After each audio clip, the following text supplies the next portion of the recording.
Vous reconnaissez probablement l'entonnoir de conversion qui est l'architecture de toute stratégie marketing digital avec les différents objectifs que les marketeurs cherchent à atteindre dans leurs différentes activations médias.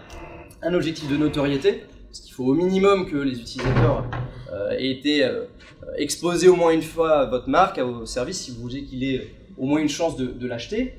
La considération, qui est vraiment l'étape suivante, de convertir ces utilisateurs qui ont été exposés au moins une fois en acheteurs potentiels. C'est toute la partie branding. Et puis, enfin, la partie performance. Donc, comment est-ce qu'on convertit ces utilisateurs qui vous considèrent en acheteurs et potentiellement en acheteurs fidèles. Cet entonnoir, c'est vraiment la structure de nos stratégies et la construction de la suite publicitaire Google, elle n'est pas anodine. Puisque face à ces objectifs, eh bien, il y a une plateforme, il y a un média, il y a une solution.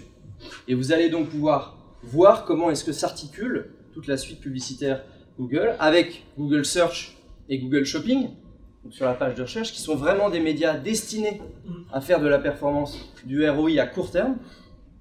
Et puis, il y a un certain nombre de médias qui remontent dans cet entonnoir de conversion et qui répondent à des objectifs différents de vos stratégies marketing.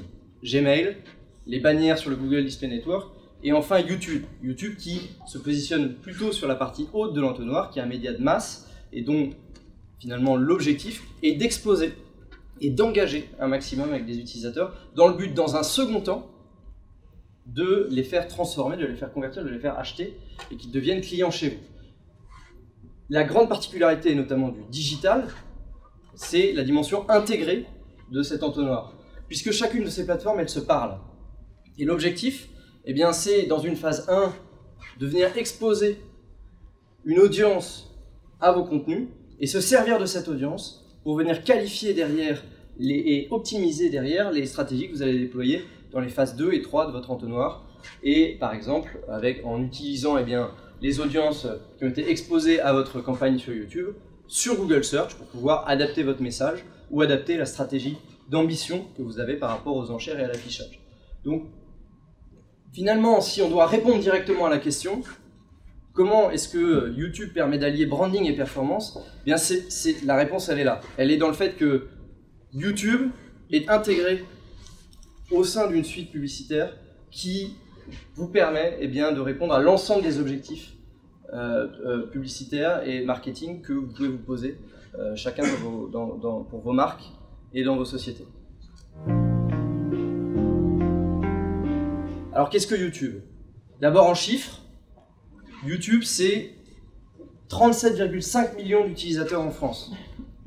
Ça, c'est pas Google qui le dit, c'est Médiamétrie. C'est plus d'un Français sur deux qui vient sur Internet, qui utilise YouTube tous les mois. Et peut-être encore plus impressionnant, ça met un peu les choses en perspective, YouTube, c'est le deuxième moteur de recherche derrière Google. Vous connaissez le premier. Et ça va être très important dans la façon d'utiliser YouTube et dans la façon de percevoir et de comprendre comment est-ce qu'en tant que marque, on peut se rapprocher des Français et parler avec sa cible sur YouTube. YouTube, c'est pas que des jeunes, contrairement à ce qu'on peut avoir tendance à penser. La couverture sur cible des différentes tranches d'âge, elle est très importante. 96% des 15-24 ans, paraît assez évident. Des chiffres peut-être moins évidents, 78% des 50-64 ans. Et des chiffres de croissance nette, d'accélération nette de la couverture de YouTube, qui ne fait que progresser d'année en année au sein de la population française. Pour remettre peut-être YouTube dans un contexte plus traditionnel et plus télévisuel, en utilisant une métrique bien connue de la télévision, la durée d'écoute individuelle, on se rend compte que dans ce contexte-là, YouTube est potentiellement la 5e chaîne de télévision en France. Avec un modèle de fonctionnement, vous allez le voir, qui n'a rien à voir avec la télé, mais qui en termes d'impact, de puissance, n'a rien à envier à un certain nombre de chaînes de télévision. Je parlais d'impact. Un impact, c'est un impact mémoriel, c'est l'impact et la puissance et la qualité finalement du message que vous allez, et de l'impression et du souvenir que vous allez laisser à vos consommateurs et à vos utilisateurs que vous aurez exposés. Il y a un certain nombre d'études qui ont été faites sur bien, finalement le niveau d'impact lié à l'écran sur lequel vous exposez vos utilisateurs. Et on se rend compte que plus, finalement paraître assez intuitif, mais plus on est proche de cet écran, et notamment sur le smartphone, plus l'impact mémoriel est important. Et il y a entre 50 et 60% des vues sur YouTube qui sont faites sur mobile. Et c'est un chiffre qui ne cesse d'augmenter, puisque vous le savez, le mobile, c'est aujourd'hui au cœur des usages, et c'est notre appareil principal d'accès à Internet. Et puis des études comparées d'impact mémoriel qui nous montrent que par rapport à une base 100 pour la télé, eh bien, des formats de type in-stream, on reviendra sur ce qu'est l'in-stream tout à l'heure, mobile, dont YouTube, eh bien, a un impact très fort par rapport à la télé en termes de mémorisation publicitaire, qui est une des métriques clés qui peut être intéressant de suivre, et on verra comment on peut le faire avec YouTube et avec Google.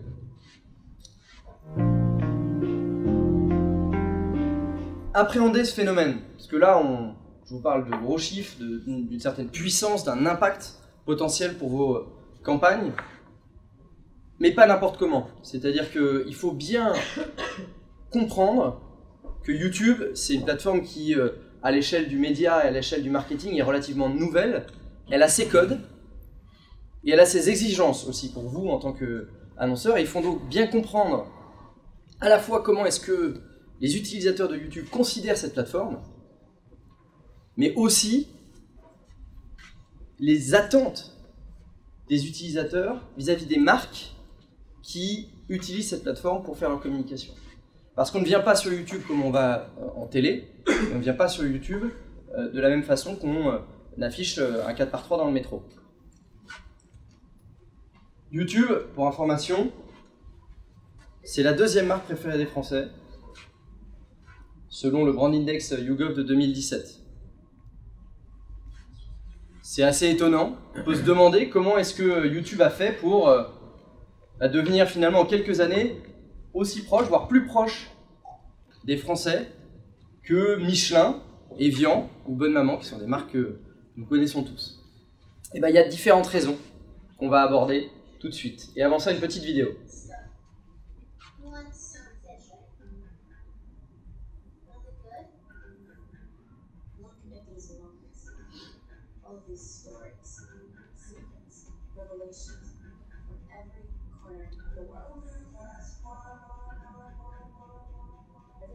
Chance to walk in someone else's shoes. A reminder of how amazing and generous people are, how hilariously funny, and how heartbreakingly vulnerable humans can be. So much to be. This is the rawest, purest, most unfiltered version of who we are as people. A celebration of what humans can do. Proof of our potential, and a moment for our progress. You only get one chance at life, and you're always going to be happy if you be real with yourself. That's what happens when you give everyone a voice, a chance to be heard, and a stage to be seen. Julius Yeager, what is the YouTube man? Whatever your thing is, well, here can come the next big thing.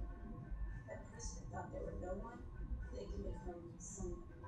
That voice that thought it didn't matter, well, they can start a movement. Even when you feel all alone in the world, it's here you can find someone just like you. Days like this is why I started, because otherwise I would just be doing this alone. This is what Tyler is about right now. That's the power of YouTube. That's the power of you. All of you.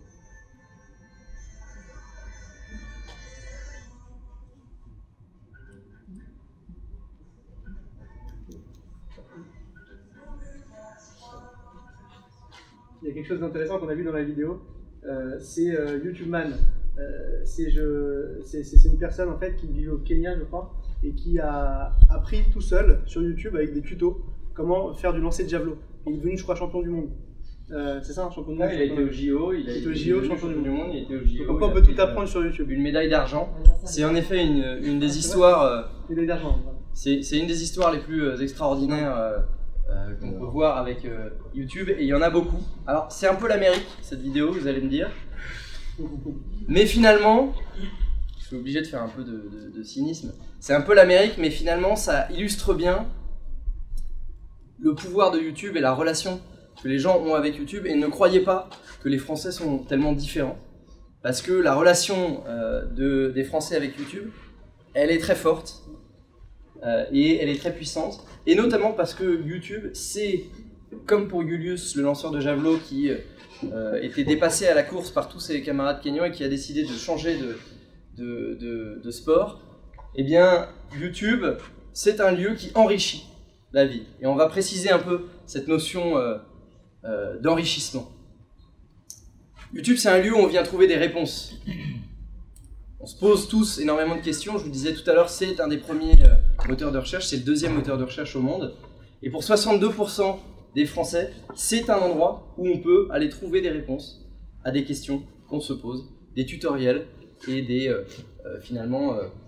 réponses, pas forcément que sur du comment faire quelque chose, puisque c'est vraiment une catégorie bien à part, mais aussi sur des vidéos du monde qui vont nous expliquer tel ou tel concept, ou des chaînes spécifiques sur tel ou tel sujet qui vont nous apporter des réponses à des questions qu'on se pose. Une des grandes forces de YouTube, c'est la qualité et la diversité du contenu qu'on peut y trouver. Et YouTube, c'est une plateforme qui est reconnue pour cette diversité, cette qualité, et pour la possibilité finalement, en tant qu'utilisateur, de venir trouver le contenu qui nous intéresse, aussi niche soit-il.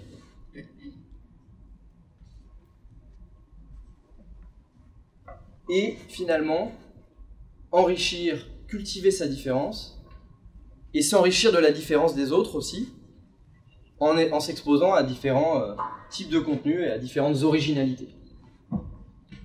YouTube, c'est, comme pour Julius, lanceur de javelot, l'occasion de se lancer. Et il y a une catégorie qui est très bien identifiée sur YouTube, c'est la catégorie des vidéos how to, donc les comment en français. Comment est-ce qu'on fait ça? Comment est-ce qu'on change un robinet? Comment est-ce qu'on répare une serrure? Comment est-ce qu'on fait tout un tas de choses? Comment est-ce qu'on apprend à tricoter? Et à partir finalement de ces tutos qu'on peut trouver sur YouTube, eh bien, il y a des vocations, des passions qui se créent, et il y a pourquoi pas des métiers qui s'apprennent, et c'est un point de départ qui permet à 74% des Français d'apprendre à faire quelque chose. Tous ces chiffres, je vous les donne, peut-être que ça résonne, et probablement que ça résonne en vous en tant que personne, et je fais aussi appel à vous en tant que marketeur, en tant que personne en charge de stratégie de communication.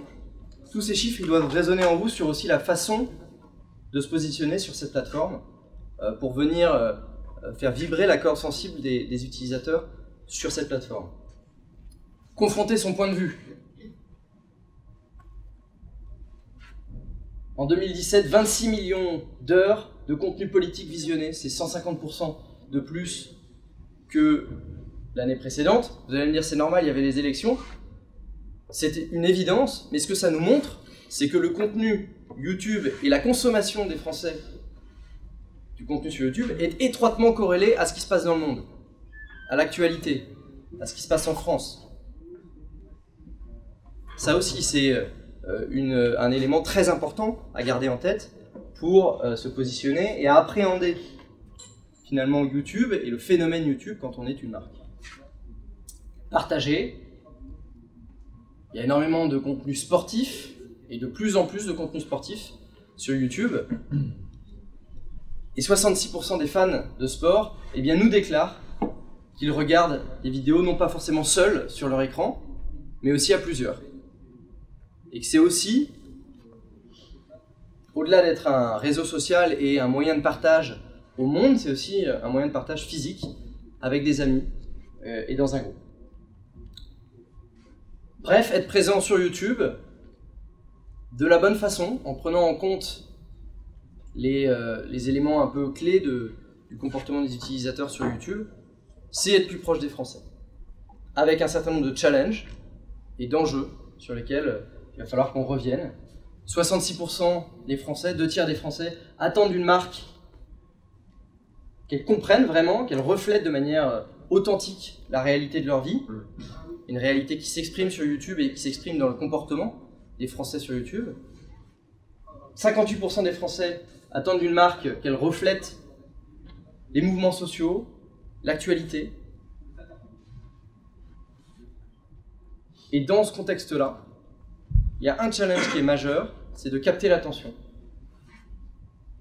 Puisque tous les utilisateurs sont très exposés. Comment est-ce qu'on vient capter l'attention de la bonne cible, d'une façon maligne? Et c'est ce qu'on va voir tout de suite. Partie jouer avec les ciblages. Justement ici, on va essayer de présenter la particularité de YouTube et essayer justement de mettre en avant ses forces, notamment la partie ciblage. Quels sont les ciblages qui sont disponibles et présents sur YouTube? Ce qui est intéressant quand on regarde une publicité télévision, on a très peu d'options, c'est-à-dire qu'on va choisir l'heure à laquelle la publicité va passer, on va choisir la chaîne, on va choisir le programme. Sur YouTube, on peut aller de façon beaucoup plus poussée, choisir une audience, pas uniquement du contenu, mais également une audience, notamment tout ce qui est audience démographique, potentiellement l'âge, le sexe, la géolocalisation de la personne. On va aussi regarder, on va pouvoir cibler par tout ce qui est passion et habitude, notamment avec les ciblages affinitaires. Il faut savoir que Google regroupe plus de 200 critères de ciblage affinitaire. Comment Google arrive à récupérer toute cette donnée et arrive à catégoriser en fait, les internautes, c'est du fait qu'il est ultra puissant dans le sens où il possède des données du moteur de recherche, de YouTube, de Waze, mais également de son display, son réseau display. Donc énormément de data qu'il accumule et il nous permet en fait à nous marketeurs de pouvoir cibler efficacement les internautes en fonction de certains ciblages affinitaires. On verra un exemple juste derrière avec Alexis. On peut créer aussi, on a aussi des ciblages d'intentionnistes qu'on appelle les in-segment market, l'in-market segment pardon. Et ce sont des segments de personnes qui ont une volonté d'acheter un produit ou un service mais qui n'ont pas encore acheté. Google a la data donc il est capable de dire aujourd'hui si un internaute est en position d'achat, s'il a acheté ou s'il n'a pas acheté. Donc ce qui nous permet nous derrière de pouvoir le retargeter, le recibler sur YouTube pour avoir des campagnes hyper efficaces et hyper ciblées. Également, un autre élément intéressant, c'est toute la partie CRM. On va pouvoir plugger des bases mail avec le Customer Match. Vous allez pouvoir plugger vos bases clients dans YouTube et pouvoir les réengager avec de la vidéo ou même connecter vos audiences de remarketing. Et la donnée de remarketing est hyper importante. Pourquoi? Parce que c'est ce que disait Alexis tout à l'heure dans le début avec le tunnel de conversion. C'est quel est le lien entre toutes les plateformes, YouTube, Google, Display, etc. Quel est le lien entre toutes ces plateformes? C'est le remarketing, la partie audience. Une personne a vu une vidéo, je vais pouvoir la retargeter en display et la ramener sur mon site. Si après elle effectue une recherche sur Google, je vais pouvoir la retargeter et lui afficher un message dédié. Donc la partie remarketing est hyper importante, la création de listes, pour pouvoir justement permettre d'adresser un message peut-être un peu plus personnalisé à notre base client, un peu plus engageant, qui va permettre de valider des conversions plus facilement. Et donc on retrouve un peu ce côté performance, c'est-à-dire que dans le ciblage, on va pouvoir arriver d'être tellement fin qu'on va arriver à générer des campagnes ultra performantes, tout en restant quand même sur un média de masse. Parce que quand on regarde YouTube, on compare un peu à la télévision, on peut toucher des millions de personnes. Donc c'est un média de masse avec des gants de velours et ultra précis. Et à côté de ça, la partie contenu, il est possible aussi de cibler par contenu sur YouTube, notamment en poussant des vidéos sponsorisées sur des personnes qui regardent certaines chaînes un peu premium, notamment avec le contenu premium Google Preferred.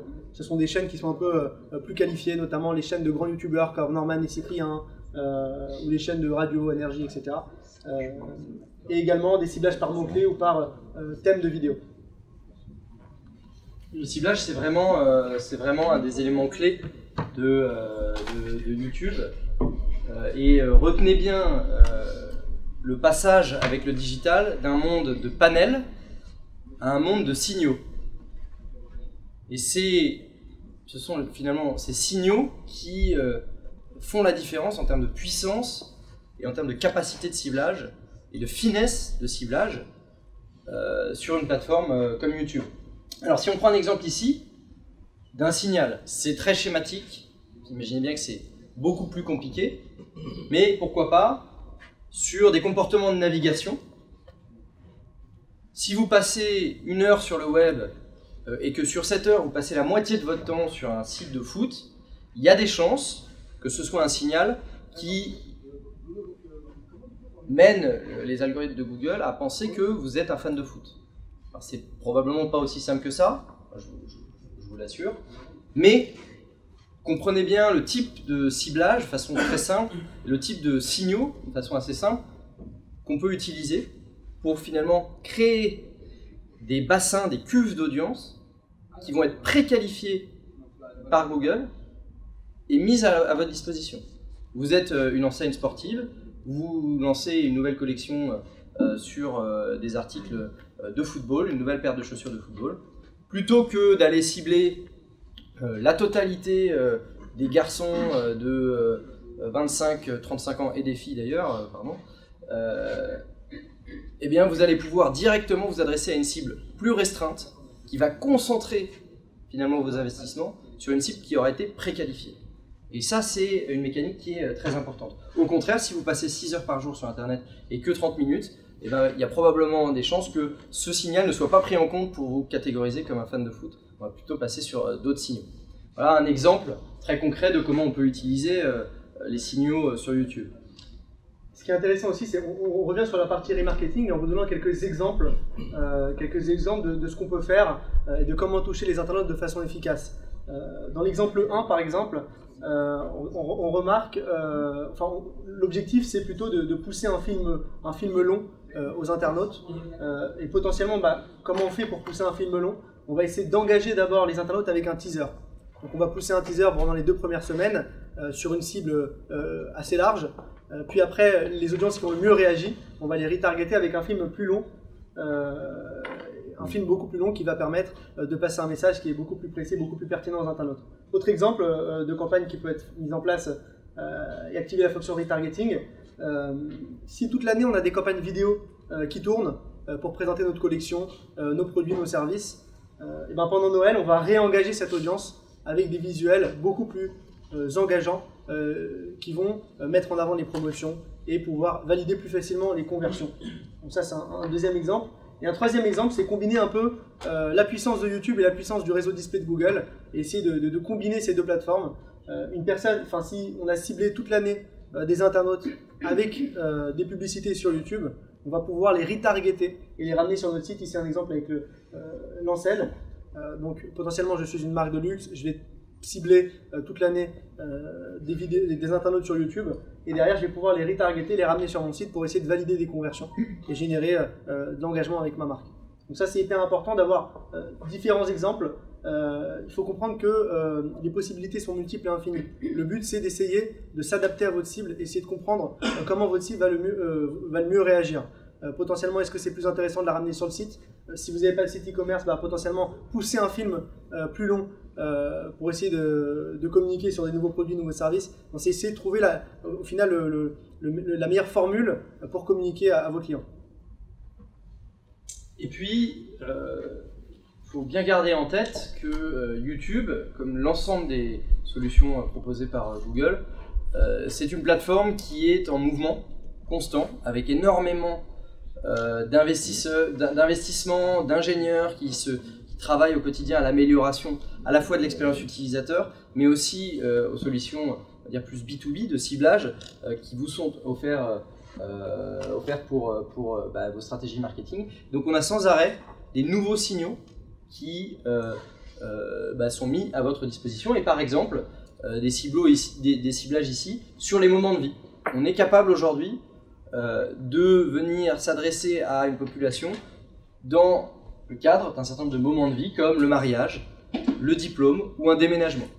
Et avec un certain nombre d'autres moments de vie qui vont arriver, l'arrivée d'un nouvel animal de compagnie, le lancement d'un nouveau business, le fait d'arriver dans un nouveau job, parce que finalement la donnée propriétaire de Google nous permet de déceler des schémas répétés qui mènent toujours à 1 ou 2 ou 3 de ces moments et donc on sait dire que à un certain moment on a là un utilisateur qui est sur la plateforme YouTube et qui va se marier. Donc si on est une entreprise qui peut finalement utiliser ce moment clé de la vie de quelqu'un pour aller faire découvrir son produit, faire découvrir ses services, eh bien ce sera une excellente façon de se positionner.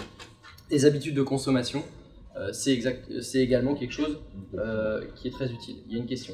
Oui, ces nouveaux ciblages que vous faites évoluer constamment, la différence de maturité entre les États-Unis et la France, ils sont vraiment lancés en parallèle ou il y a souvent un décalage? C'est un très bon point. La plupart des nouveautés sur nos plateformes sont conçues aux US, parfois plus designées pour le marché US d'ailleurs, sur certaines solutions. Et le process est toujours le même, c'est-à-dire qu'il y a une phase d'alpha sur la nouvelle solution, où on ouvre à un tout petit nombre d'annonceurs, assez souvent aux US, et ensuite une phase de bêta, une fois que l'alpha est validé, une phase de bêta, c'est très souvent global. Donc finalement assez vite, même si l'ancrage est aux États-Unis, eh bien on a très vite accès pour un petit nombre d'annonceurs via des mécaniques de whitelisting, eh bien à des nouveautés, à des nouvelles solutions, et c'est très souvent disponible un peu partout dans le monde, et notamment en France, parce que quand il y a une shortlist de pays dont la maturité est suffisante pour accueillir une nouvelle solution de ciblage par exemple, la France fait quasiment toujours partie des pays sélectionnés, sauf dans certains cas, puisque vous savez que, et c'est tant mieux, la France et aujourd'hui de plus en plus l'Europe protège particulièrement bien la donnée privée, la vie privée des utilisateurs, et donc il y a un certain nombre de ciblages qui sont par exemple disponibles aux États-Unis et qu'on ne peut pas utiliser en France. Je prends un exemple, les conditions de revenus sont des choses qu'aujourd'hui on peut utiliser quand on est un marketeur aux États-Unis et qu'on ne peut pas utiliser en France. Je ne saurais pas vous dire si on pourra le faire un jour, mais la réalité c'est que la législation telle qu'elle est, le produit tel qu'il est, ne permettent pas de le faire. Donc, il y a des différences à la fois de maturité et des spécificités, des adaptations sur toutes ces solutions qui sont faites par pays.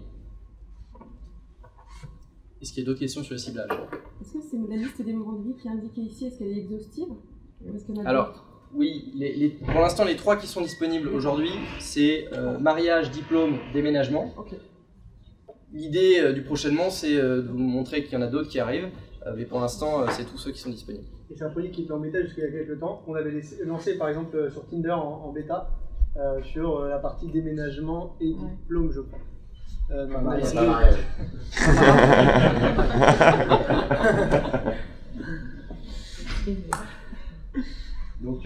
Donc voilà, un peu c'était pour aussi vous donner un ordre d'idée, un peu une vision des nouveautés et de cette dimension dynamique d'une plateforme comme YouTube qui est exigeante, qui a des codes, mais une fois qu'on se les approprie, une fois qu'on commence à investir sur cette plateforme, eh bien on peut s'attendre à une plateforme toujours plus qualitative et qui vous donnera toujours plus de solutions et de créativité pour atteindre votre cible de façon pertinente. Après les ciblages, donc les formats. Les formats, premier format hyper important, on va rester un peu dessus, c'est le format TrueView in Stream. Ce qui est important de comprendre, c'est que lorsque c'est un des formats les plus utilisés sur YouTube en publicité. Vous avez sûrement dû le voir avec la possibilité de skipper l'annonce au bout de 5 secondes, c'est le format qu'on connaît à peu près tous. Et ce qui est important de comprendre, c'est que lorsque vous faites une publicité sur YouTube, l'annonceur en fait ne va payer que si la vidéo est vue 30 secondes. Donc vous ne payez qu'à la 30e seconde. Donc vous payez une vue, ce qu'on appelle une TrueView, une vue vraie. Si l'internaute regarde la vidéo 29 secondes ou qu'il skippe la vidéo, vous ne payez pas. Donc en fait, c'est une vue qui est réellement engagée. C'est une personne qui a vu votre vidéo au moins 30 secondes. Potentiellement, si votre vidéo dure 15 secondes, donc moins de 30 secondes, il faut que l'internaute voit votre vidéo en entier pour que vous soyez facturé de la vue. Et en moyenne, on voit que la vue est assez raisonnable. On est entre 2 et 7 centimes et en moyenne, un coût par vue à 5 centimes. Donc 5 centimes de vue engagée, de vue de 30 secondes, ce qui est hyper intéressant et important de comprendre ici.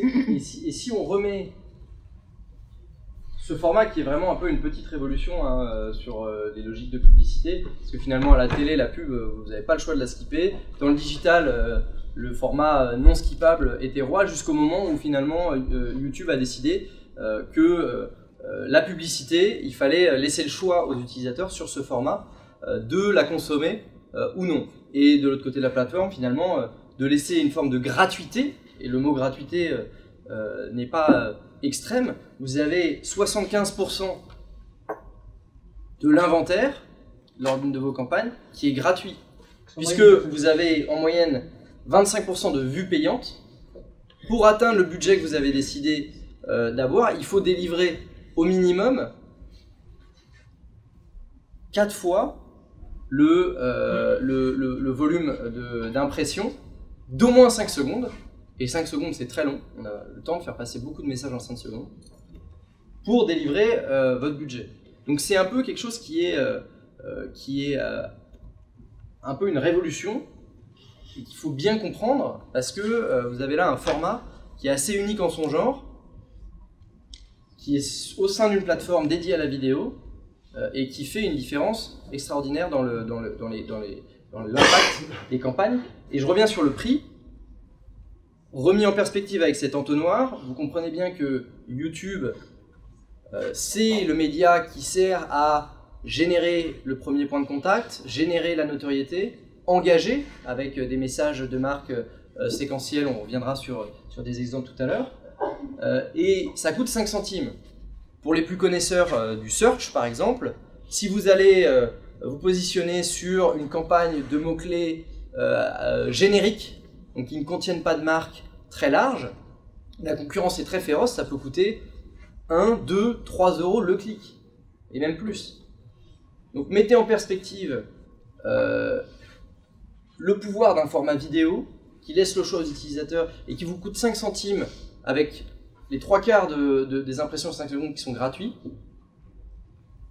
avec des campagnes de search. Et vous comprendrez là tout de suite qu'il y a un intérêt à jouer sur tous les tableaux. D'autant plus que les plateformes se parlent. Vous imposez des pubs d'un minimum de 30 secondes. Comment ? Vous imposez des pubs d'un minimum de 30 secondes. Non, du tout. Non. C'est-à-dire qu'on peut utiliser la pub de 20 secondes non-stop et on ne paiera jamais. Si, c'est 30 secondes ou jusqu'à complétion. Ah. Toi, tu vas activer ta publicité, tu vas activer ton ciblage, d'accord? Et en fait, si la vidéo est vue 20 secondes, tu ne payes pas. Si la vidéo est vue plus de 30 secondes, tu vas payer. Donc ça dépend aussi du visionnage de l'internaute. Et potentiellement, dans le lot de ciblage, tu as des personnes qui vont la visionner plus de 30 secondes. Donc tu seras facturé pour les personnes qui ont vu la vidéo plus de 30 secondes. Ça, c'est un autre format intéressant, le format TrueView for Shopping. Parce qu'on se rend compte que 64% des consommateurs déclarent que YouTube influence leur décision d'achat. Donc YouTube a créé un nouveau format récemment, qui est le format TrueView for Shopping. Là, on regarde une vidéo sponsorisée, et à droite, il y a des produits qui vont s'afficher. Ici aussi, et même dans la vidéo, on va pouvoir faire afficher. C'est pour une pub ici Dyson. Donc on a le format TrueView avec la possibilité de skipper l'annonce, et également les produits qui peuvent s'afficher directement dans la vidéo YouTube. Donc format TrueView for Shopping hyper intéressant. Et ce qui est potentiellement ici justement sympa, c'est qu'on va pouvoir vraiment lier branding et performance. On a la partie shopping qui est un des leviers les plus performants sur le search que vous devez connaître, qu'on va pouvoir connecter directement avec un levier qui est plutôt de notoriété, donc au tunnel. Et la puissance de ces deux leviers va permettre de générer des conversions.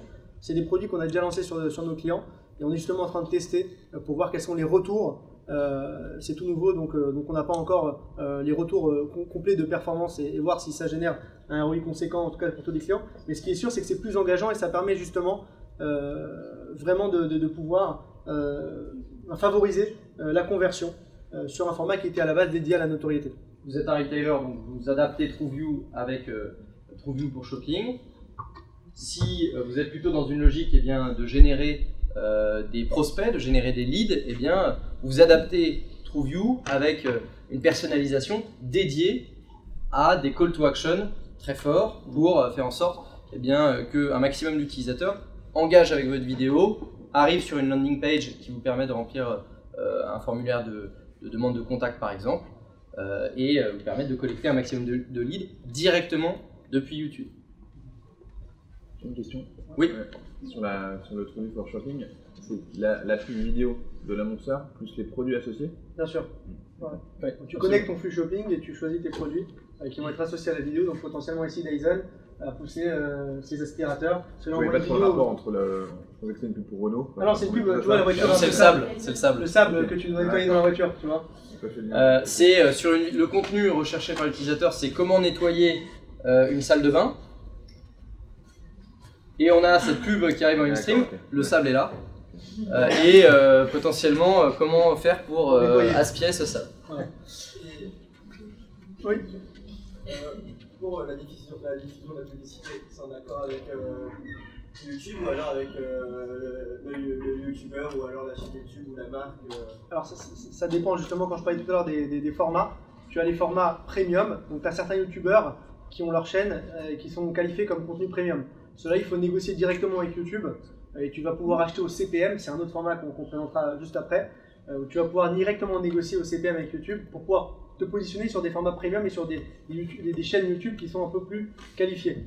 Si tu veux travailler sur tout le reste des chaînes YouTube, là potentiellement tu vas utiliser les ciblages classiques d'audience et tu vas pouvoir afficher notamment sur certaines chaînes, notamment avec le ciblage de choix de thématiques ou de mots-clés, et tu vas pouvoir décider de toutes les personnes qui...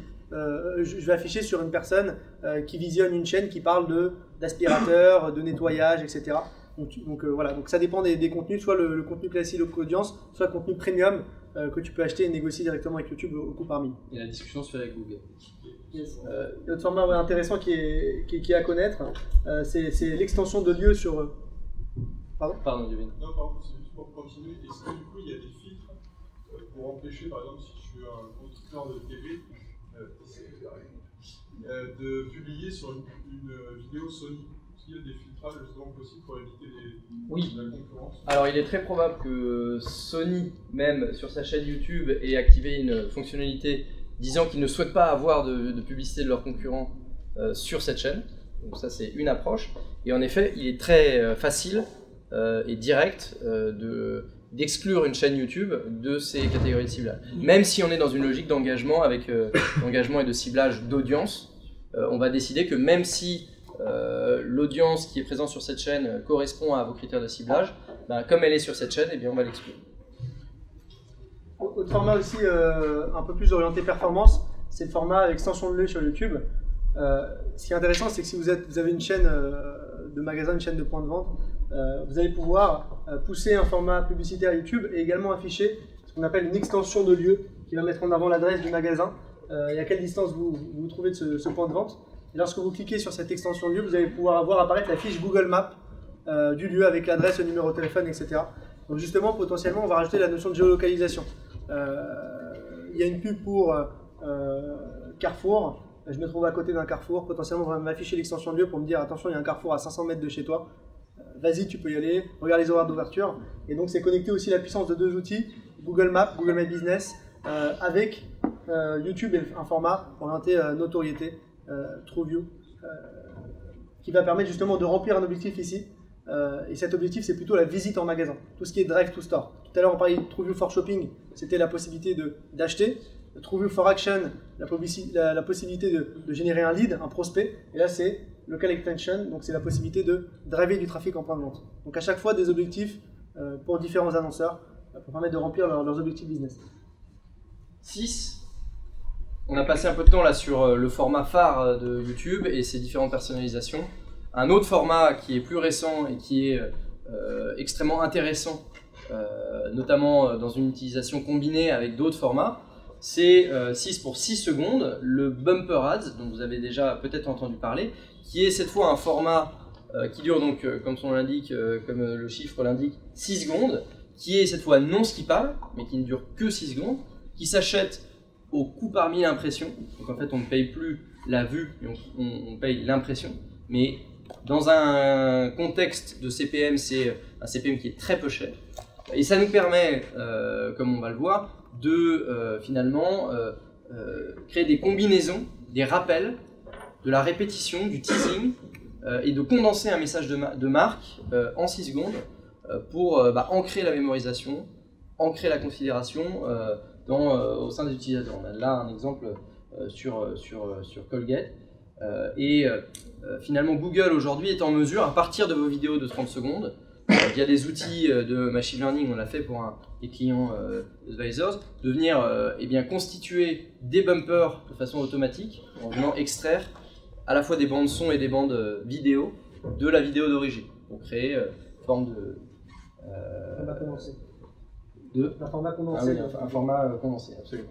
Je remets ça rapidement dans le contexte de l'ensemble des formats possibles sur YouTube, très rapidement. On a fait un focus donc, sur TrueView InStream avec ses personnalisations, sur le Bumper Ads, mais il y a aussi le YouTube Masthead. Vous pouvez acheter pour entre 50 et 100 000 euros selon le format.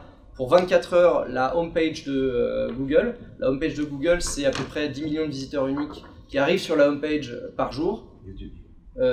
YouTube, pardon. Qu'est-ce que j'ai dit? Google, pardon.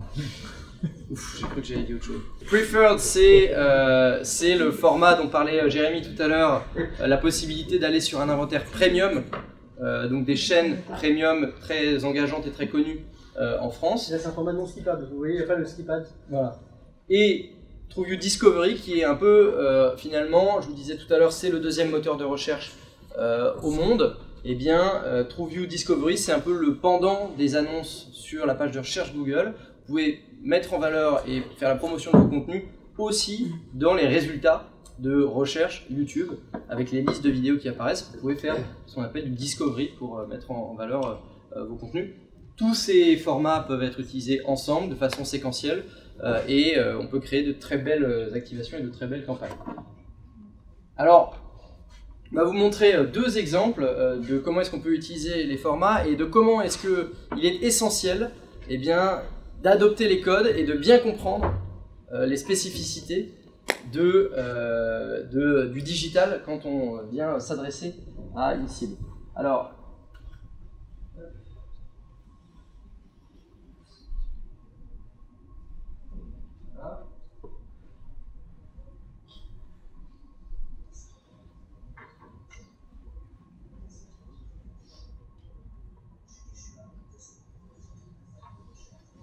vous êtes plus fort.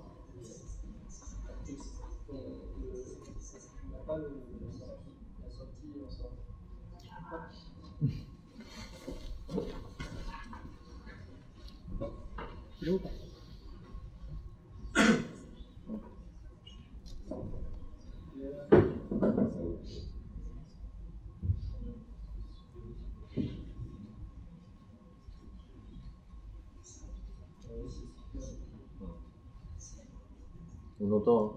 Hein. On entend. Ils sont pas là d'éducation de toute façon. Donc, 2 secondes, c'est peu.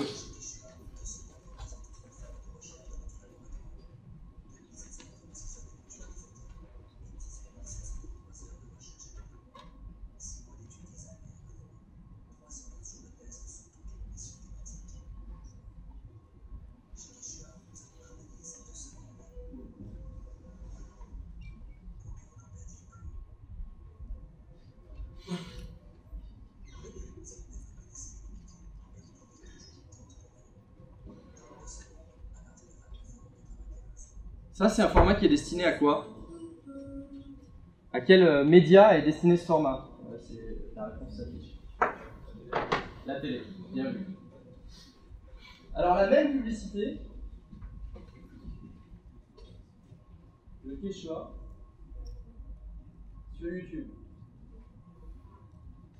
2 secondes suffisent pour présenter la tente de ce mouvement. Vous pouvez maintenant ignorer l'annonce. Vous découvrez l'histoire de ces 2 secondes sur Quechua.com. Là, qu'est-ce qu'elle fait? Après, c'est la même. Qu'est-ce qu'a fait Quechua ici? Ils ont joué avec le skip. Donc, ils ont joué avec le bouton skip. On voit bien ici l'importance du hook, ce qu'on appelle le hook, les 5 premières secondes. Je vous disais tout à l'heure, en 5 secondes, on peut dire beaucoup de choses. En 5 secondes, Quechua a présenté son produit et sa force. Et en plus, ils ont fait énormément d'impressions, ils ont probablement fait baisser fortement le taux d'engagement avec leurs vidéos, mais finalement ils s'en fichent parce qu'ils ont réussi à faire passer leur produit.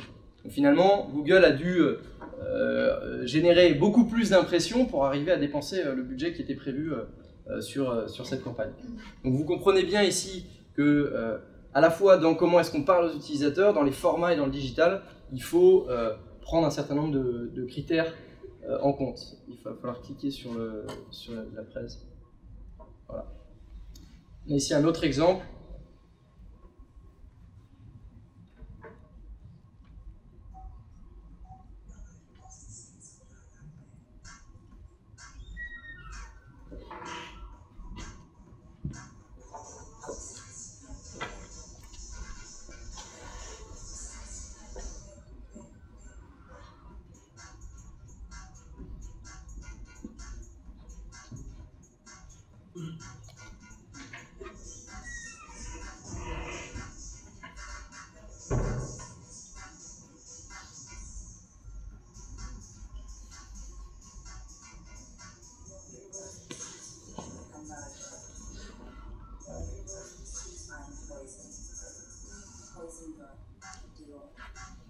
Version longue, le film de marque.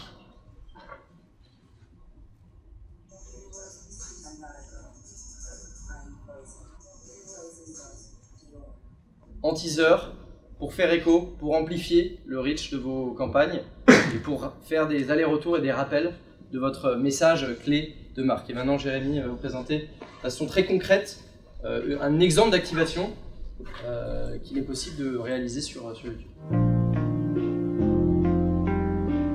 Vous avez pu voir les vidéos, elles sont intéressantes, elles permettent justement de présenter un peu les différences entre ce qu'on peut faire sur la télé et ce qu'on peut faire sur le digital, notamment avec YouTube. On enchaîne justement ici avec un exemple de plan média. Donc qu'est-ce qu'on peut faire, quelle stratégie on peut mettre en place sur YouTube, et vous allez voir qu'on peut faire des choses assez intéressantes de façon séquencée. Notamment ici, on a essayé de réfléchir à quel serait un bon plan média pour un annonceur. Si bien sûr il avait les formats bumper ads, des formats display, des formats TrueView, etc. Comment on allait pouvoir justement faire quelque chose d'intéressant sur une durée de 6 semaines. Alors, potentiellement, on fait déjà un teasing avec une vidéo bumper sur les 2 premières semaines pour présenter justement, essayer d'avancer, présenter potentiellement une nouvelle collection, essayer justement d'échanger un petit peu avec les internautes et de les toucher pour la première fois. Derrière, on pourrait, semaine 2 à 6, faire du TrueView for Shopping, donc le format que je vous ai présenté tout à l'heure, qui est un format entre la notoriété et la performance. Donc là, on va mettre en réalité le maximum de budget pour toucher une masse de personnes avec des ciblages pertinents, comme on les a vus tout à l'heure. Une fois qu'on a touché ces différentes cibles, on va pouvoir les retargeter. Les retargeter en display. On va pouvoir faire de l'acquisition dans le même temps sur du display, donc sur une cible aussi qualifiée. Donc pas en retargeting, mais justement pour aller aussi générer un boost de visibilité sur la partie, sur le réseau display de Google, essayer de ramener du trafic en même temps sur site web. Donc les internautes nous voient sur YouTube, d'autres internautes nous voient aussi en display lorsqu'ils se baladent sur certains sites, et justement pour créer une sorte de boost de visibilité.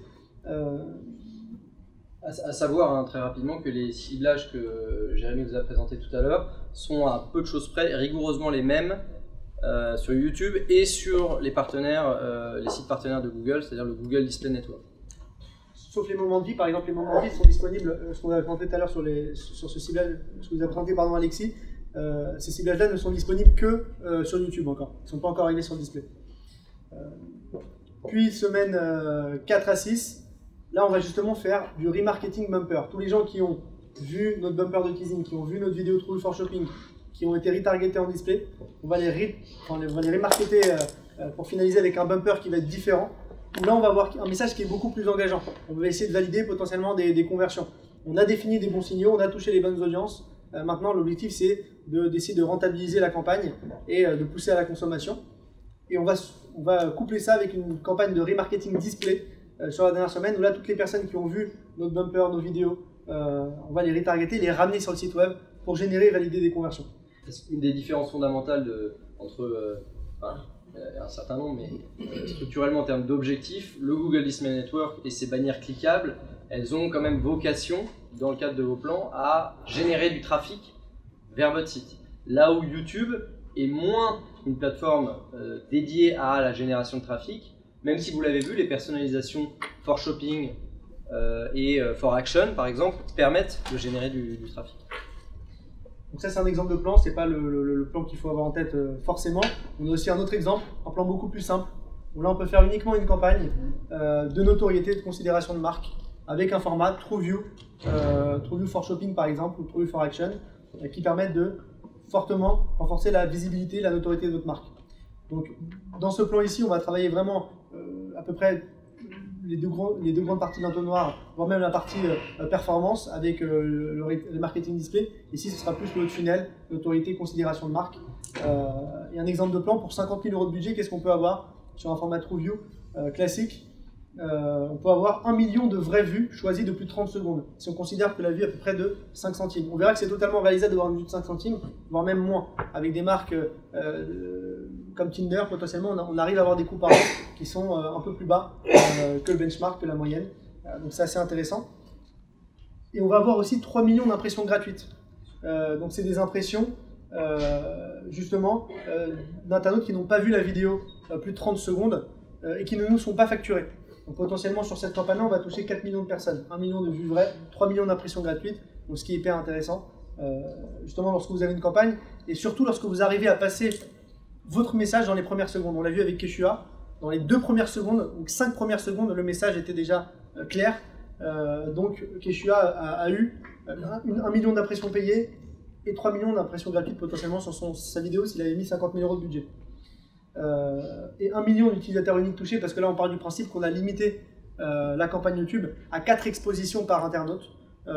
Potentiellement l'objectif justement de campagne de notoriété, c'est de faire en sorte de renforcer la considération de marque, la notoriété de marque, que les gens vous connaissent, vous considèrent, et donc pour ça il faut exposer l'internaute à la publicité. Un peu comme ce qui se fait sur la télévision, on voit une pub plusieurs fois, on la connaît quasiment presque à la fin. C'est un peu le même objectif ici. C'est essayer de vraiment pousser votre vidéo à l'internaute plusieurs fois, de façon à ce que le message rentre et qu'il puisse, lorsqu'il y a une volonté d'achat, penser à vous. Voilà. Donc c'est ça qui est intéressant, c'est essayer de rentrer dans l'esprit des internautes. Ici, il y a sûrement des questions suite à cette partie. Pour tous ces chiffres-là, comment YouTube fait pour lutter contre l'adblock avec ce genre de... YouTube, comment fait YouTube pour lutter contre l'adblock? Ils ont créé, moi je trouve ça malin, ils ont créé leur propre adblock. Je ne sais pas si tu as vu récemment, ils sont en train de bouger avec Chrome. Et ils sont en train eux-mêmes, notamment avec d'autres partenaires, d'autres grandes régies comme Facebook ou Microsoft, de créer en fait des publicités éthiques. Ils vont justement essayer de virer un peu tous les formats pop-up, les formats parasites, essayer de laisser uniquement la publicité native et éthique. Et donc justement, ils ont créé leur propre adblock. Et plus tard, tu pourras utiliser Chrome potentiellement sans publicité. Il faudra que tu payes Chrome. Donc si tu veux utiliser Chrome sans pub, tu vas payer 10 € par mois, tu n'auras pas de pub. Par contre, si tu laisses la publicité, tu auras de la publicité qui est éthique, qui est choisie, qui est validée par les plus grandes régies. Et Chrome ne laissera pas passer les publicités intempestives qui dérangent. Donc, comment Google arrive à lutter contre ça? C'est en proposant une alternative qui, je trouve, est intéressante et justement permet de faire vivre le modèle de la publicité de façon intelligente. Après, il y a peut-être d'autres réponses. Mais il paye Adblock aussi, non? Pardon? Il paye Adblock. Il paye Adblock, je ne saurais pas dire. Mais Adblock, en effet, a des partenariats avec des grandes régies. Avec un certain nombre de régies. Après, probablement, mais j'avoue ne pas être dans ces discussions. Et enfin, on va terminer avec la dernière partie, avant de peut-être vous redonner à nouveau la parole, qui est une partie très importante, puisque elle illustre là aussi l'une des forces de YouTube et l'une des forces du digital dans vos campagnes vidéo, c'est la capacité à venir mesurer énormément de choses. De façon native dans YouTube, on est capable de savoir votre reach, le taux d'engagement avec votre vidéo, le nombre de vues que vous avez réalisé, le nombre d'utilisateurs à qui vous avez parlé. Toutes ces informations sont très précieuses, notamment dans le cas où on compare plusieurs campagnes, dans le cas où on les met en perspective avec des performances purement business sur telle ou telle marque, tel ou tel produit dont votre campagne faisait la promotion. Et on peut aussi, via des études qui vous sont proposées gratuitement à partir d'un volume suffisant d'impressions, eh bien on peut comparer sur un certain nombre de métriques que je vais vous présenter tout de suite l'impact de vos publicités. Concrètement, comment ça marche? Vous l'avez peut-être déjà vu, dans ce qu'on appelle in-stream, dans le stream de vidéos de YouTube, vous allez avoir des petits sondages qui vont apparaître sous ce format-là, où vous venez poser une question à un internaute de YouTube, et plusieurs réponses s'offrent à cet internaute, et ce qui nous permet ensuite de venir faire des analyses sur l'impact de vos publicités. Comment fonctionnent ces analyses? Eh bien tout simplement en se disant qu'il y a la moitié de ces formats qui sont proposés à des personnes de votre cible qui ont été exposées à vos contenus, et la moitié de ces petits formats qui sont exposés à des personnes qui sont dans votre cible, mais qui n'ont pas été exposées à vos contenus. Et on vient comparer la proportion de résultats qui a tendance à choisir votre marque sur la cible qui a été exposée. C'est ce qu'on appelle une étude brand lift, donc qui est vraiment en mesure d'étudier l'impact, le lift, ce qu'on appelle le lift, et l'impact sur différentes métriques que je vais vous présenter, de votre campagne et de vos formats par rapport à une personne qui n'a pas été exposée. Ce qui est très intéressant, c'est qu'il y a donc différents types de questions, plus ou moins engagées, et qu'on peut se comparer ici à ses concurrents. C'est-à-dire qu'on peut ici dire je suis telle marque, mes concurrents principaux c'est un tel, et je vais poser la question à des utilisateurs de YouTube qui ont été exposés de savoir laquelle de... On peut peut-être passer au slide suivant pour montrer les métriques. Par exemple, la métrique, la première et la plus large qui est l'ad recall, la mémorisation publicitaire. Parmi laquelle de ces marques ou de ces produits avez-vous vu une vidéo en ligne récemment? Et on vient faire la comparaison entre une population exposée et une population non exposée. Et on peut descendre, ça a un peu une forme d'entonnoir, c'est pas anodin, on peut descendre un peu plus bas dans l'entonnoir pour aller jusqu'à l'intention d'achat. La prochaine fois que vous achèterez une marque, un produit, laquelle êtes-vous la plus susceptible de choisir? Et parmi votre marque et les concurrents, on va pouvoir étudier le lift et attribuer du coup à la campagne un impact. On peut aussi faire une comparaison entre deux créas, entre deux vidéos, et se poser la question de savoir laquelle de ces deux vidéos génère le meilleur lift. Particulièrement intéressant dans le cas où on prépare peut-être une campagne de télévision aussi, qui va être synchronisée avec une campagne digitale. J'ai rien contre la télé, au contraire, c'est un média très puissant en France. Eh bien, pourquoi pas venir tester ces créas, tester ces messages dans un environnement digital qui nous permet de faire des mesures et de venir choisir entre deux types de vidéos, laquelle est-ce qu'on va utiliser principalement en télévision. Donc on a ces études qui représentent un très gros avantage de YouTube par rapport à d'autres médias et à d'autres régies. Ces études, elles sont gratuites si vous investissez en moyenne entre 12 et 15 000 euros par opération, par campagne. Pourquoi? Parce que avec un investissement qui est trop faible, on ne va pas pouvoir avoir justement un panel qui est suffisamment gros, suffisamment de répondants pour avoir des réponses intéressantes aux questions qu'on aura posées. Donc purement statistique. Voilà, purement statistique. Donc il faut suffisamment de data, et c'est une campagne environ à peu près 12 000 euros minimum sur YouTube pour avoir des résultats sur le brand lift. Voilà, et enfin pour terminer, donc là on a juste avant de terminer, avec cette étude brand lift vient une étude qu'on appelle brand interest, c'est-à-dire qu'on est en mesure de venir sélectionner un certain nombre de mots-clés qui sont des mots-clés associés à votre marque, des mots-clés associés à vos produits, des mots-clés associés à votre créa. On pourrait par exemple imaginer pour Dior tout à l'heure Poison Girl, c'est évidemment un mot-clé associé au produit, un mot-clé associé aussi à la créa, à la vidéo, et venir voir si on observe sur YouTube et sur Google Search les incréments de recherche sur une population témoin qui a été exposée. Donc la population exposée tape en moyenne à telle activité de requête de mots-clés en moyenne sur les thématiques qu'on a déterminées, et suite aux expositions, suite à l'activation marketing, quel est le niveau de recherche autour des thématiques qu'on aura sélectionnées. Et la différence des deux nous donne un lift qui est un niveau de brand interest qu'on est aussi capable de modéliser pour vous dans le cadre de campagne et d'études Brand Live Survey d'un côté, Brand Interest. Et enfin, le dernier élément, c'est ce qu'on appelle Store Visit. Alors Store Visit, c'est un produit qui est répandu sur la totalité des solutions Google, le search, le display, YouTube, et c'est un outil et un élément de mesure qui est fondamental dans le contexte et dans les enjeux de l'omnicanalité que la plupart, si ce n'est tous les retailers qui ont un magasin physique connaissent. Et donc, grâce à Store Visit, Google est en mesure de venir lier une géolocalisation en magasin, dans un lieu physique, à une exposition ou à une interaction avec une publicité.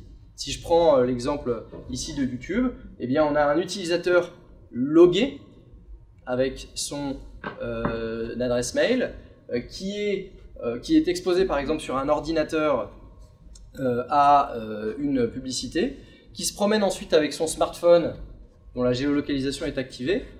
Le lien entre les deux devices se fait par le fait que l'utilisateur est aussi logué sur Android par exemple.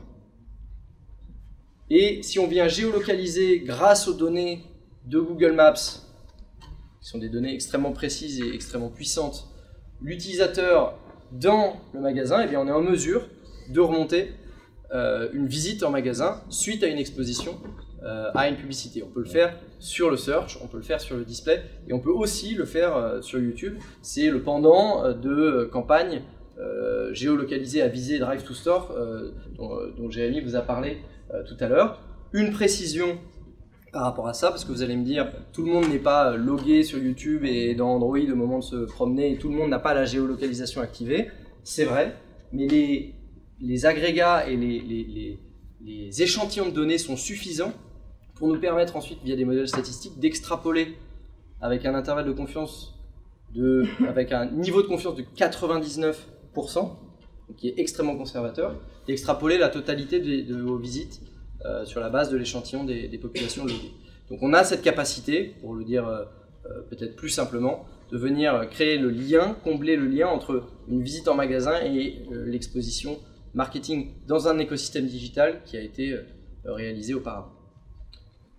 Voilà pour tous les éléments qu'on voulait vous présenter avec Jérémy ce matin sur YouTube en tant que marque, sur la puissance de cette plateforme, sur les formats, les ciblages et enfin la mesure qui sont des éléments clés de vos activations marketing sur YouTube.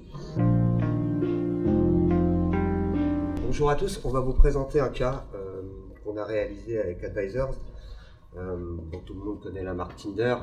Je vais replacer rapidement le contexte.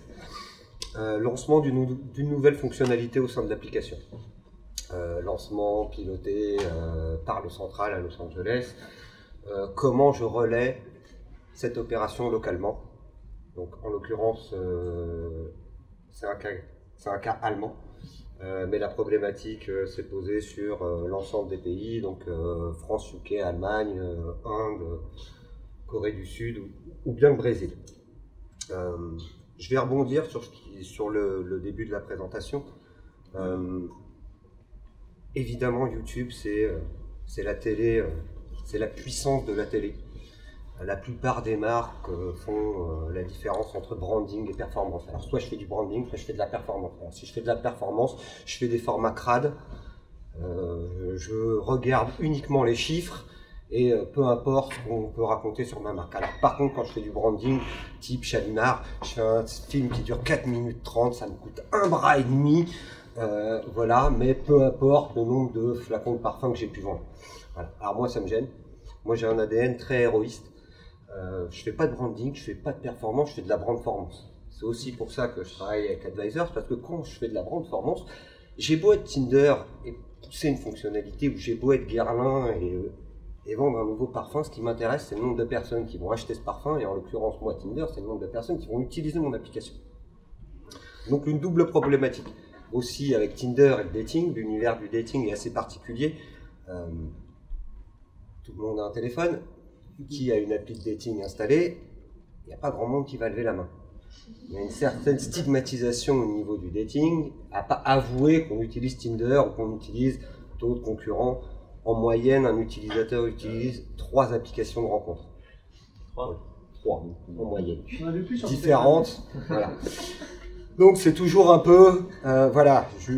Alors que les chiffres montrent que depuis que la rencontre s'est digitalisée, un certain nombre de couples ont pu se former via des plateformes de rencontres, quelles qu'elles soient, que ce soit Mythic, Tinder ou autre. Donc un double objectif aujourd'hui pour Tinder. Un, changer la perception de Tinder en Europe et dans le monde, parce que quand on parle de Tinder, ouais, c'est pour niquer. Vous y avez tous pensé. Vous y avez tous pensé. Ouais, vous pouvez me regarder là. Vous y avez tous pensé. Voilà. Donc aujourd'hui, Tinder, comment je masque ou comment je gomme cette image un peu négative du supermarché du sexe. Voilà, Tinder.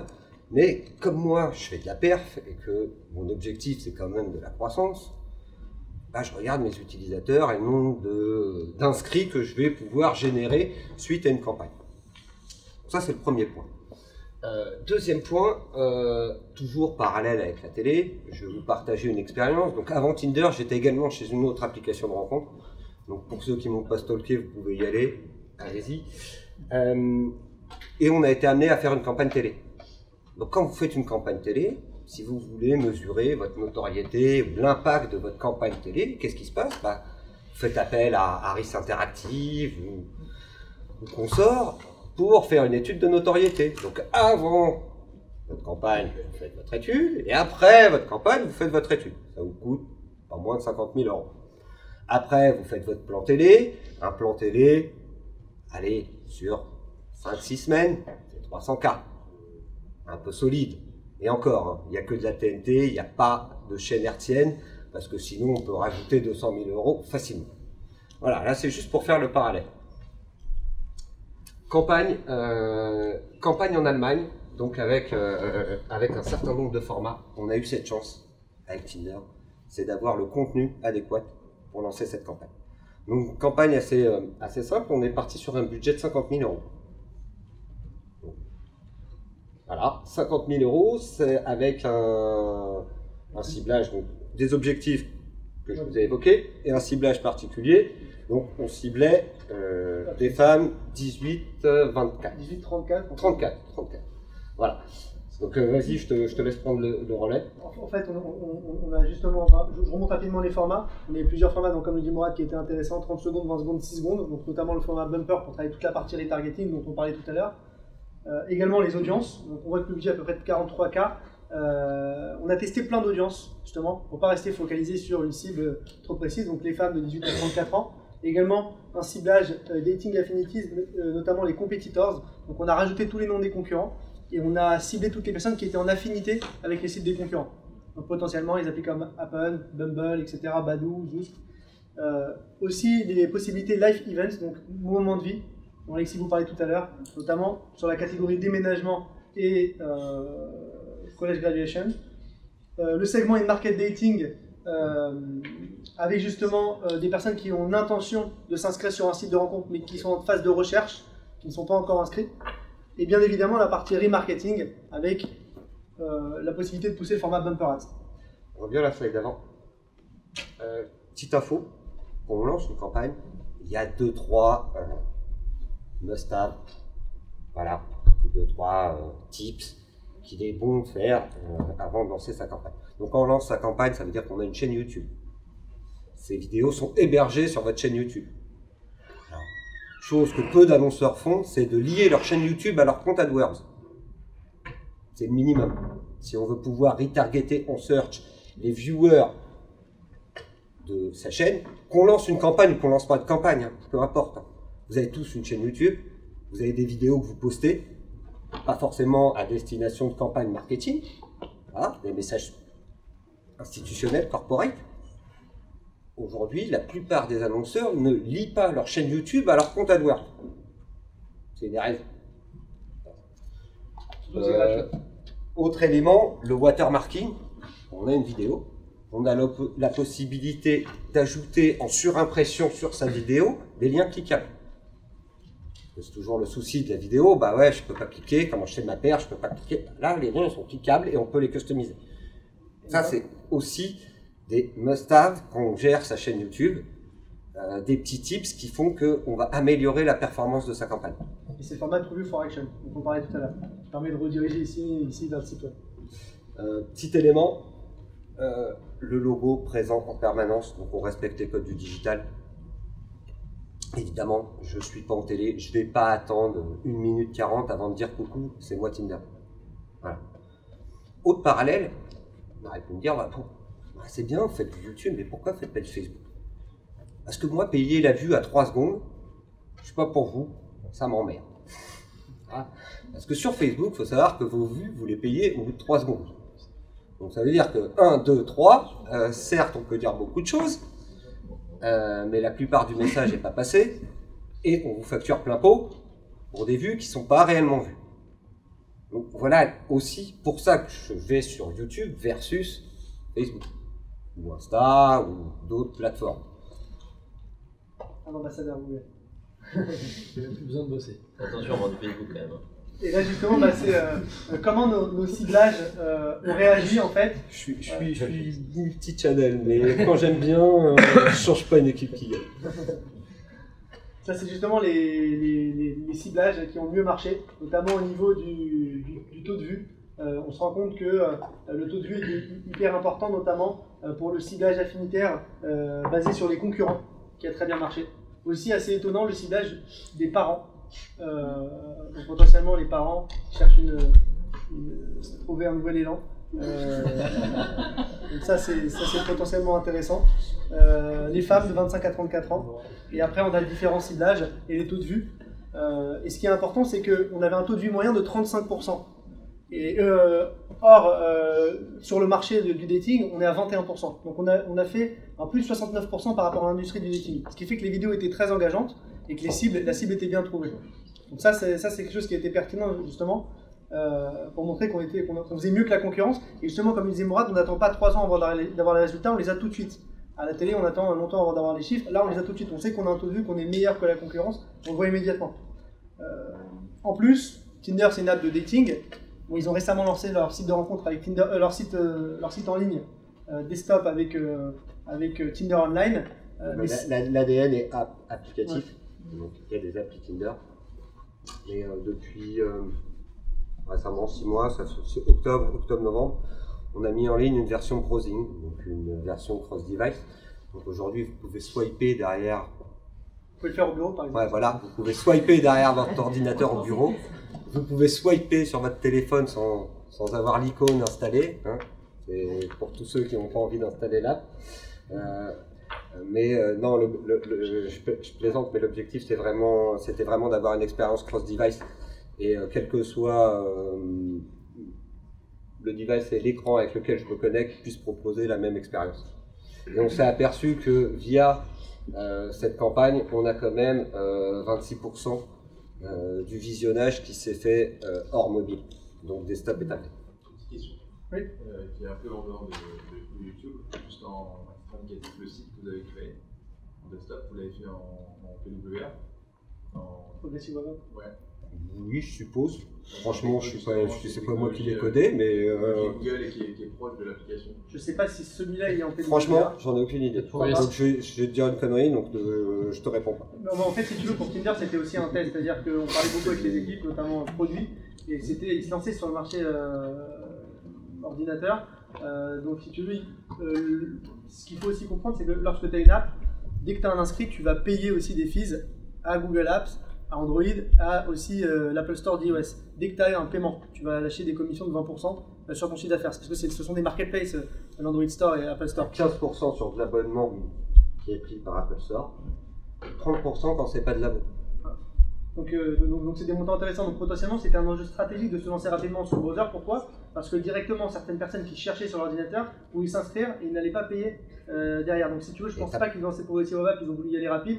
Et ce sera une des questions. T'as pas de rupture dans ton tunnel de transfo.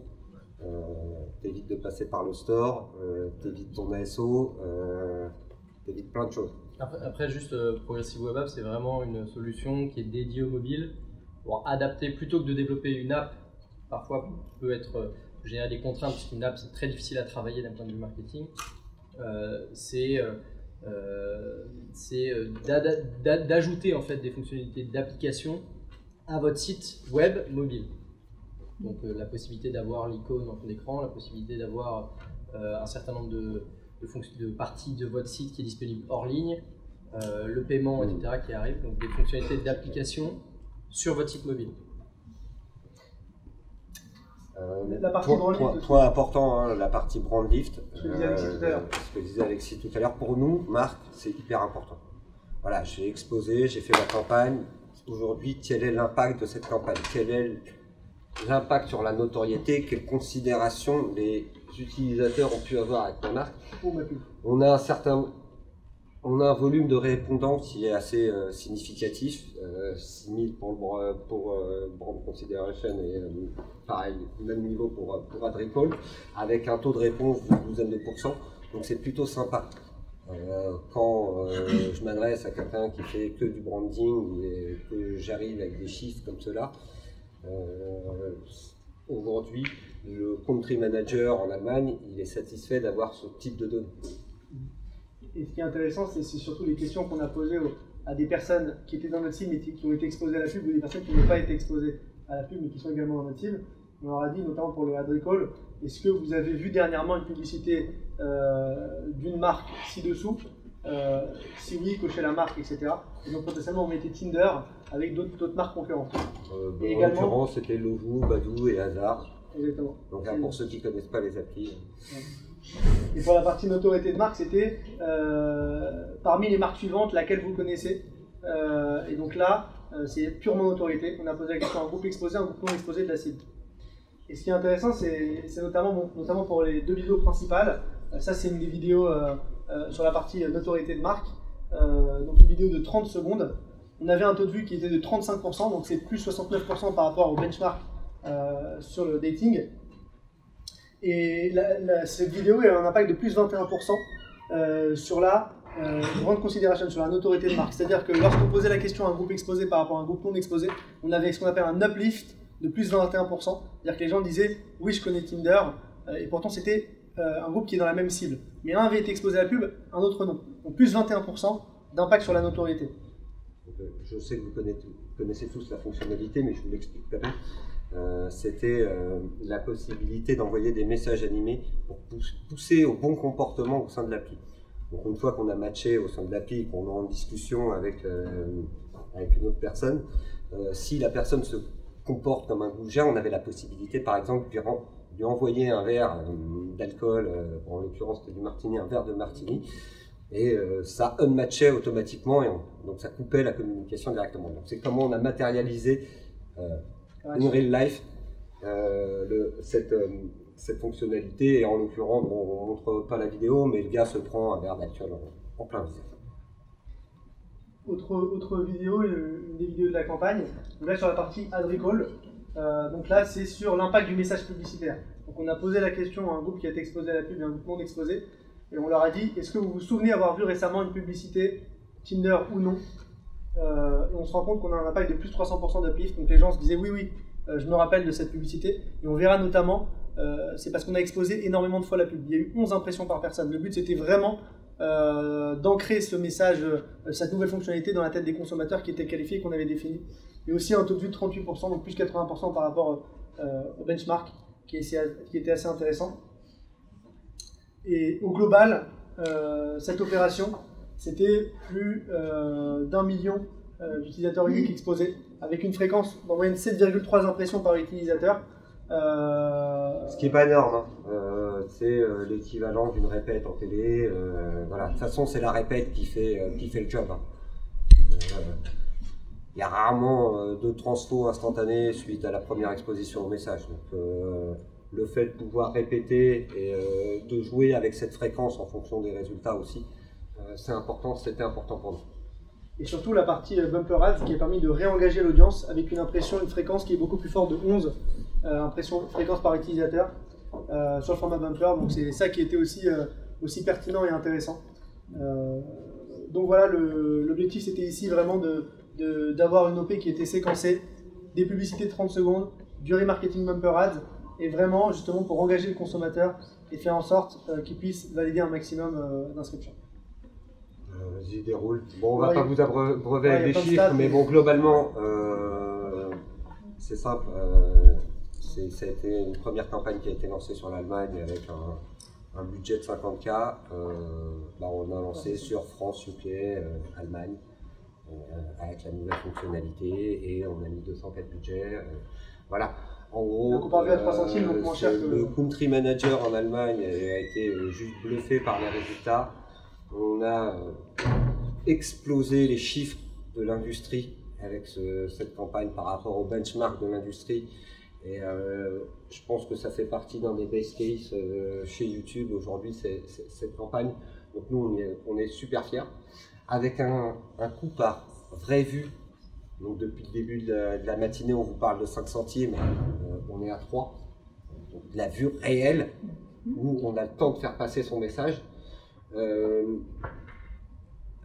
La double approche, format 15, 20 ou 30 secondes plus bumper, aujourd'hui, c'est la clé. Parce que ça permet de faire des répètes, ça permet de retargeter les gens. Et aujourd'hui, il y a très peu d'acteurs qui sont capables.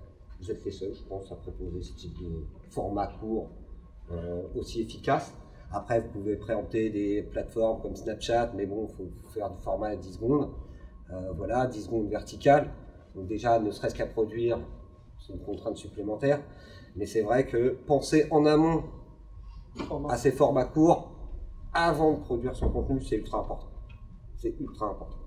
Nous, on a eu cette chance de travailler avec une agence localement en Allemagne, puisque le country manager a fait appel à une agence locale pour pouvoir localiser son contenu avec des Allemands, etc. Et on a produit pas loin de 34 formats. Pas pour forcément des coûts excessifs, puisque c'est souvent des shortcuts. Il faut les prévoir en amont. C'est sûr que si vous faites appel à votre boîte de prod qui a produit son format long et que vous la rappelez 2 semaines après en lui disant au fait j'ai besoin d'un 6 secondes, il va vous refacturer, évidemment. Sauf que si vous l'avez prévenu avant, c'est compris dans votre prestation générale. Donc c'est intéressant, comme il dit Mourad, d'adapter ces formats au digital. Justement, penser à tout ça avant de lancer une OP, bien se préparer, essayer d'avoir plusieurs visuels pour A/B tester. Retenir aussi les messages importants de la présentation, c'est impacter dès les premières secondes l'internaute, ne pas faire ce qu'on fait à la télévision, essayer de pousser tout de suite un message intéressant et impactant pour l'utilisateur, et justement jouer avec tous les formats, les ciblages et la partie remarketing pour créer votre propre entonnoir de conversion, votre propre plan média, et justement amener l'utilisateur à la conversion et à l'inscription. Et donc de passer du branding jusqu'à la performance qu'on disait au début de cette presse, en adaptant les formats, en adaptant les ciblages. Oui. J'ai une question du coup. Quand on a dit performance et vidéo, mon intérêt c'est quoi? C'est d'avoir une vidéo que vont voir beaucoup de gens, genre virale, un truc rigolo. Du coup, je sors un peu de la cible, parce qu'elle va être vue par des gens qui ne sont pas forcément dans la cible, parce qu'elle est rigolote, elle est sympa. Je pense qu'il faut que je fasse plutôt une vidéo qui soit plutôt institutionnelle, et du coup, les gens, quand ils vont la voir, on sait que c'est des vraies cibles. Du coup, elle sera vue moins de fois, mais par des gens qui sont plus efficaces. Du coup, elle aura moins de succès, donc peut-être le coût à la vision, c'est un peu plus cher. Le contenu, il a de l'importance dans ce ça. Vous recommandez quoi? Je pense que ça dépend de ta cible. Ouais, voilà, moi j'allais dire tout dépend de l'objectif. Ta cible. Quel est l'objectif? Aujourd'hui, si c'est juste. Si c'est de la perf, je vais plutôt faire un message qui va être très perf, qui va s'adresser à une cible. Je vais pas faire. L'objectif, c'est pas de faire du reach, c'est pas de faire du volume. Viral, quoi. Oui, mais quand je fais du viral, je fais du volume. Ouais. Donc ça veut dire que j'ai un certain nombre de déperditions. Exactement. Voilà. Donc, quand je fais de la perf, ce que je veux, c'est éviter la déperdition. Après, non mais tu as totalement raison. Juste une chose qu'il faut quand même, peut-être un mythe qu'il faut peut-être mettre de côté digital, la viralité, ça n'existe pas. Si vous arrivez à générer avec une de vos pubs un truc viral, vous appartenez à un petit pourcentage des gens qui arrivent par rapport à l'immensité du contenu qu'il y a sur le web, qui arrivent à générer de la viralité. C'est rarissime. Alors évidemment on le connaît tous, mais on connaît tous les vidéos qui sont virales, mais finalement si vous comptez sur la viralité, vous risquez de passer à côté de votre objectif. Et ce que ça amène derrière, c'est une réflexion par rapport au budget que vous allouez à votre marketing. Il y a 2 gros postes de budget, c'est la créa et finalement ce qui va faire vivre la créa. Moi j'ai plutôt tendance à vous dire, mettez plutôt 10% du budget sur la créa et 90% sur le fait de le faire vivre. Parce que si vous vous dites, bah, je vais mettre les 3/4 de mon budget sur la créa en me disant elle va être tellement super qu'elle va partir de façon virale, vous risquez d'avoir une vidéo qui bah, finalement ne vit pas. Voilà. Et par ailleurs, la viralité et l'efficacité du budget, il faut toujours se rappeler d'une chose, c'est que votre vidéo, elle est toujours présentée, votre vidéo payante, elle est toujours présentée à la cible que vous avez sélectionnée. Donc il n'y a jamais de déperdition. En revanche, votre vidéo, elle est présente sur YouTube, et le fait de la présenter en payant uniquement à votre cible, si matière à viralité il y a, et finalement si ça attire d'autres personnes sur votre chaîne, alors c'est de l'organique, c'est du gratuit, mais tout ce que vous le dépensez sur votre cible. Et ce qu'il faut comprendre aussi, c'est justement pour répondre à ta question, moi sur YouTube par exemple, je prends le parti, je ne ferai pas une vidéo institutionnelle trop corporate. Pourquoi? Parce que YouTube c'est un levier de notoriété. En premier lieu, on le voit, c'est un levier de haut de funnel, d'accord, qui permet de générer de la notoriété, de la visibilité sur ta marque. Bien évidemment, on peut l'associer à de la performance et on peut arriver à recibler les utilisateurs pour essayer de valider des conversions, mais avant tout, c'est un levier de notoriété. Tu as d'autres leviers qui vont être beaucoup plus pertinents pour de la perf. Tu as du search, tu as du shopping, tu peux avoir du display remarketing, tu peux avoir des formats beaucoup plus engageants pour générer de la performance, ou même du mail marketing. Non, mais justement, ce que je faisais le parallèle avec les maisons, par exemple, parce que moi, ça fait depuis 8 ans, donc je sais un peu ce que c'est. Par exemple, quand je fais un visuel au champ et que je le diffuse et que je mets de la vidéo, des vidéos, de la hi-fi, de la sono, etc., j'ai un taux de réactivité qui est 2 fois supérieur quand je mets des trucs pour bébé. Pourtant, c'est au champ. Massif, c'est au champ. C'est des gens qui vont chez au champ. Et moi, je ne recommande pas les mecs qui cliquent beaucoup. Pour que derrière, on ait des meilleurs pertes. Donc, est-ce qu'il faut que je mette dans les premières secondes de ma vidéo des choses qui me donnent envie d'aller plus loin, parce que c'est rigolo, parce qu'il y a un suspense, parce qu'il y a un truc sympa, parce que ça me donne justement plus de gens qui vont aller au bout. Mais au final, les gens qui vont aller au bout, c'est pas forcément ceux qui auraient été les plus en appétence avec le but final qui est de télécharger l'appli. C'est une vraie question que je me pose. Est-ce qu'il faut être super bon sur la vidéo dans les 5 premières secondes pour donner envie d'aller au bout? Ou est-ce que justement, je dis juste que je suis Tinder et les gens, du coup, ils ont le temps de se faire leur opinion, dire je vais aller au bout de la vidéo? Il faut ABTC. Ça dépend de ta cible, ça dépend de. Justement, utilise le branding. Test and learn, il n'y a que ça à faire. Ce qui va marcher chez toi, marchera pas forcément chez moi et marchera pas chez un autre. Tu as l'avantage de pouvoir justement avoir accès à de la data qui permet de mesurer ton impact. Teste sur des petits échantillons et tu verras ce qui marche. Voilà. Et ce qui marche aujourd'hui ne marchera pas forcément demain. Donc ne le prends pas aussi non plus comme acquis en disant c'est cool, j'ai trouvé la martingale, je vais faire ça à chaque fois. Et après, tu vas voir tes perfs se dégrader et tu vas te dire merde, je comprends pas. Surtout, c'est pas les mêmes méthodes pour chaque annonceur. Tu vois, un annonceur B2B, il faut être un message peut-être un peu plus corporate. Ou, voilà. Et après, ça dépend vraiment de la cible. Tinder va avoir, peut-être va passer un message qui est différent et d'autres marques. Mais c'est exactement ça. Moi, quand je fais une campagne pour 3 Suisses ou pour Lidl ou pour. Allez, au revoir. J'ai une cible qui est très très large, donc ça clique très bien, c'est très rapide. Peut-être dans le taux de conversion derrière, c'est moins bon quand je fais une campagne pour Verbaudet par exemple. Je sais que là, il y a que les jeunes mamans qui vont regarder. Il faut tester quoi. Donc du coup, c'était juste pour un peu faire le parallèle en fonction de ce qu'on a envie de dire, comme on paye à la perte derrière, est-ce que j'ai plus intérêt à faire beaucoup plus? On va faire des vues, peut-être moins, mais en fait... Moi, je préfère m'adresser aux gens à mon audience. Ouais. Et après, il y en a un maximum qui Voilà, et après, franchement, si ton contenu il est top, et on va partager. Tu la réengages et ça va partir sur Facebook, ça partira partout.